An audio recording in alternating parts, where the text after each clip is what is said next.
Hi, എല്ലാവർക്കും നമ്മുടെ പുതിയൊരു വീഡിയോയിലേക്ക് സ്വാഗതം.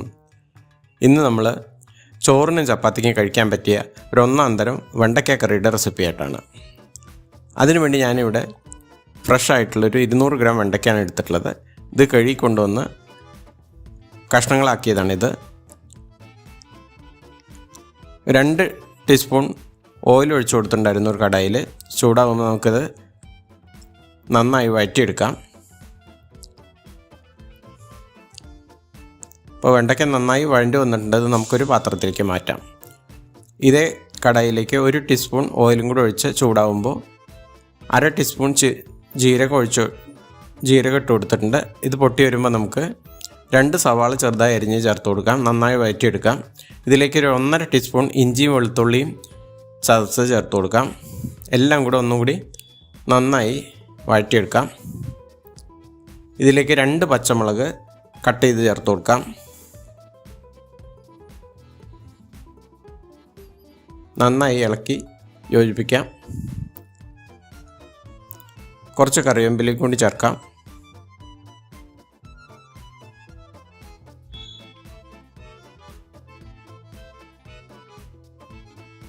ഇപ്പോൾ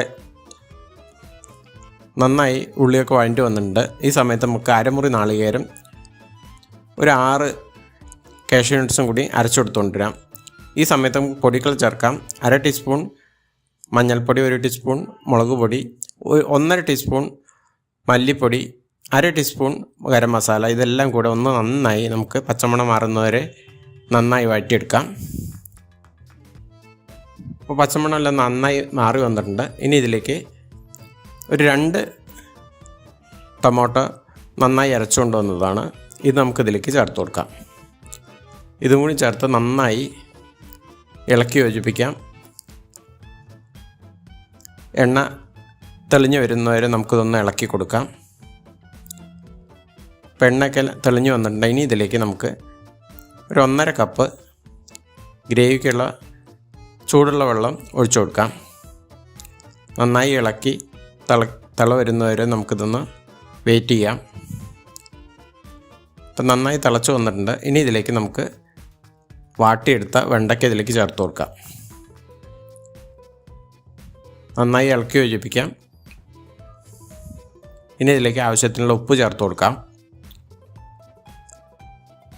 വെണ്ടയ്ക്ക നേരത്തെ വാട്ടിയെടുത്തുകൊണ്ട് അധികം സമയം വേണ്ട, പെട്ടെന്ന് വെന്ത് കിട്ടും.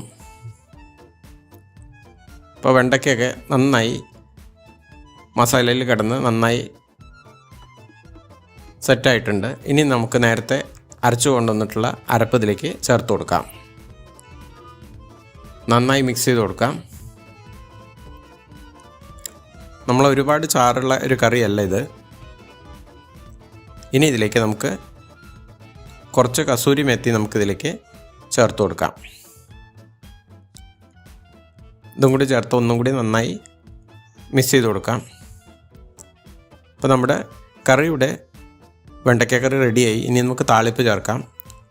2 ടീസ്പൂൺ ഓയിൽ ഒഴിച്ച് കൊടുത്തിട്ടുണ്ട്. ഇതിലേക്ക് 1/2 ടീസ്പൂൺ കടുക് പൊട്ടി തുടങ്ങുമ്പോൾ കുറച്ച് കറിവേപ്പിലയും 2 ഉണക്കമുളകും ചേർത്ത് നന്നായി മൂപ്പിച്ചെടുക്കാം.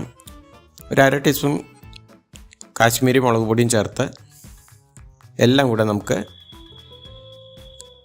കറിയിലേക്ക് ചേർത്ത് കൊടുക്കാം.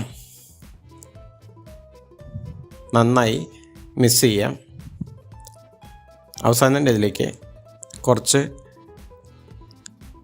മല്ലിയിലയും കൂടി മീതെ വെതറി കൊടുക്കാം. വളരെ രുചികരമായ വെണ്ടയ്ക്ക കറി ഇവിടെ റെഡിയായി. നിങ്ങളെല്ലാവരും ഇതൊരു പ്രാവശ്യം ഉണ്ടാക്കി നോക്കി അഭിപ്രായങ്ങളും നിർദ്ദേശങ്ങളും അറിയിക്കണം. വളരെ ടേസ്റ്റ്ഫുള്ളായിട്ടുള്ളൊരു കറിയാണ്. ഈ റെസിപ്പി നിങ്ങൾക്ക് എല്ലാവർക്കും ഇഷ്ടമായെന്ന് വിചാരിക്കുന്നു. ഇഷ്ടമായാൽ ലൈക്ക് ചെയ്യുക. അതുപോലെ റിലേറ്റീവ്സിനും ഫ്രണ്ട്സിനും ഷെയർ ചെയ്യുക. ആദ്യമായിട്ടാണ് ചാനൽ കാണുന്നതെങ്കിൽ ഒന്ന് സബ്സ്ക്രൈബ് ചെയ്ത് സപ്പോർട്ട് ചെയ്യുക. അടുത്തൊരു വീഡിയോയുമായി വരുന്നതായിരിക്കും. എല്ലാവർക്കും നന്ദി, നമസ്കാരം.